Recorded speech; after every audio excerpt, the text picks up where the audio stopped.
From the Home Slice News Center, this is the Daily Slice for Wednesday, March 9th, 2022.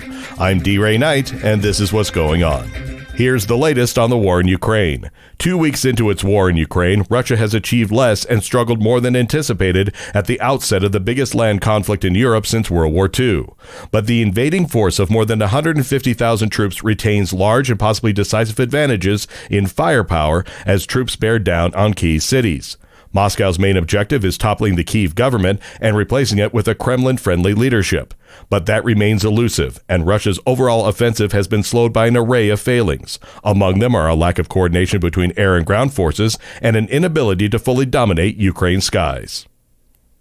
In news closer to home, Governor Noem's South Dakota vaccine exemption bill has been derailed amid GOP infighting. Amy Rose explains. Republican legislative proposals to allow South Dakota employees to gain exemptions from their employer's COVID-19 vaccine requirement were derailed Tuesday after their lawmakers couldn't find agreement on competing proposals from Governor Kristi Noem and House Speaker Spencer Gosch. The two officials are both Republicans, but have clashed in recent months. They brought differing proposals to allow exemptions from employers' vaccine mandates. After Republican lawmakers from the House and Senate couldn't find agreement between differing versions of the bill, both versions were left all but dead. The intra-party squabble comes as the state's vaccination rate of 60% of people fully vaccinated, and that lags behind the nationwide rate of 65%. The marketing organization Visit Rapid City has announced the appointment of Brooke Kaufman as its new president and CEO, the third individual to hold this job in the organization's 50-year history.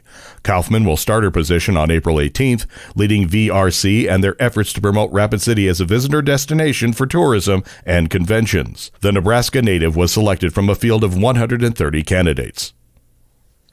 In national and international news, more on the situation in Ukraine as renewed efforts to rescue civilians from increasingly dire conditions in besieged and bombarded Ukrainian cities is underway. Days of shelling have largely cut residents of the southern city of Mariupol off from the outside world and forced them to scavenge for food and water. Meanwhile, the decommissioned Chernobyl nuclear site was knocked off the power grid today and forced to switch onto generators. That is a worrying new development that raised concern about the plant's ability to keep its nuclear fuel safely cool. President Joe Biden's ban on importing Russian energy is going to have consequences, Chrissy Davies explains. By banning U.S. imports of Russian oil, President Joe Biden is hoping that punishing Vladimir Putin's country for the war in Ukraine is worth the political hit he'll take at home, where gasoline prices have already shattered records and are likely to climb even higher. At the same time, energy politics for Republicans may also prove tricky. The GOP is simultaneously cheering the move to punish Russia's economy while bashing Biden for high gas prices. Republicans have also begun pushing the White House to stimulate U.S. energy production by rolling back environmental controls. Doing so likely wouldn't have any quick effect on gas prices, however.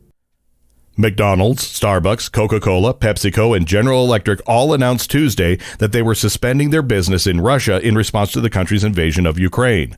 McDonald's is temporarily closing all of its 850 restaurants in Russia, but will continue paying its 62,000 employees.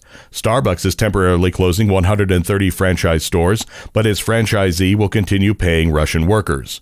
Coca-Cola said it is suspending its business. Its bottling partner has 10 plants in Russia. PepsiCo is suspending soda sales, but will keep making milk and baby formula. And GE said it was suspending its business except for essential medical equipment and electrical service.